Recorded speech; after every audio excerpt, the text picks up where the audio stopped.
Out to sea in an automobile on a road through the Atlantic Ocean.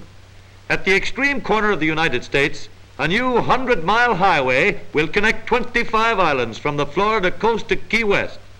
Construction began early this year from both ends toward the middle. Huge cable dredges are hauling up rock, sand, and clay to be taken to the end of the ribbon-like road and dumped back into the ocean. Floating dredges drag the bottom, building a long, continuous hill of the ocean floor. Right now, the only available way between Miami and Key West, other than boats, is the railroad which goes from island to island over huge trestles. Only one round trip is made each day. But you don't have to wait for the road to be built if you own a car with knee action. Plenty of time between trains, so why not go right over the ties? The wheels may be doing a lot of bumping around, but the rider goes along smoothly right over the bumps.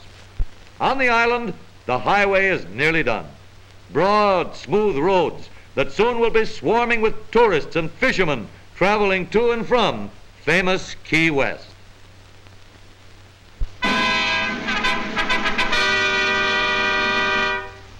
A huge new automobile factory is completed here.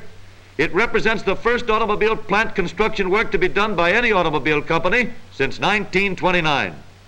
These fine old craftsmen have come from 15 plants throughout the country to take part in the opening ceremonies.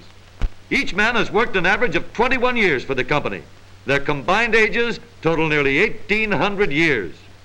Mayor Howard W. Jackson welcomes the oldest employees of the company and presents them with the key to the city. James Thayer of Flint, Michigan is spokesman for the group. He is 83 years old. At Washington, the Honorable Joseph W. Burns, Speaker of the House of Representatives, gets proof that men twice 40 still hold good jobs with Chevrolet. You tell him, boys, life begins at 80.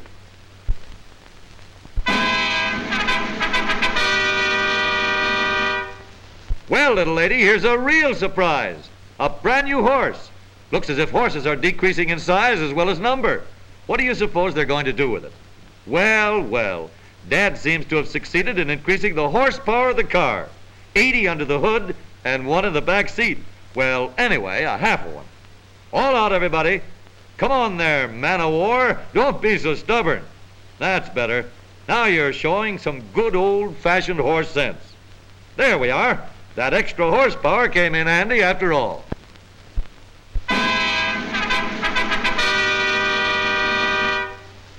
Riding the rails isn't what it used to be. For a new convertible motor bus that runs just as well over railroad rails as it does over the highway has been put into service here. Leaving the city, the driver very easily flips some convenient levers. Down come a pair of small guide wheels, both in the front and at the rear. They are locked in place. A complete change from road to rail in less than 1 minute, and we're off down the steel highway, out of traffic and with no more stoplights to watch. Rubber tires on shiny steel rails. Perfect riding comfort at all speeds. Not a bump in a carload. Rubber tires grip the wheels better. No slipping, no skidding. Watch out for those cars. No chance for an accident when we can stop like that. It's expecting a lot to think that a train will stop at a crossing, but this new rail bus can do it. The miles fly by in a hurry, and here's the highway again. Miles saved by the rail shortcut. Up come the guide wheels. We're back on the highway again without even a stop. Right down to the center of the village, where we leave passengers and pick up packages for the city. The compartment at the rear is large enough for express, in addition to passengers' baggage. All aboard?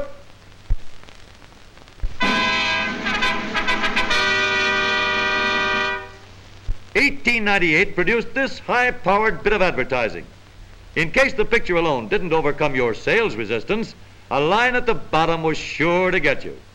15 of this style sold in actual use and giving complete satisfaction. In 1899, motorists were offered this version of the family car. If you wanted to buy one of these in 1899, you sent stamps for a catalog and received estimates by return mail.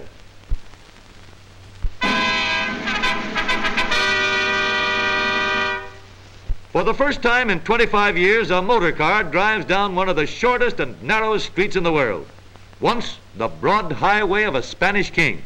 Nope, it's not an alley. It's Treasury Street, Strictly one-way traffic and no double parking.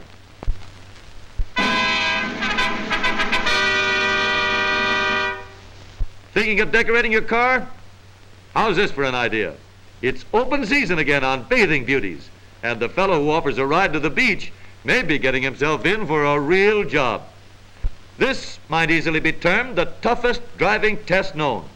20 perfect reasons for a driver to take his eyes off the road. Just the official Miami Beach bathing beauties for 1935. Hitchhiking a ride to the sand and surf playground. All off, girls, end of the line, scram. And the last one in gets sunburned.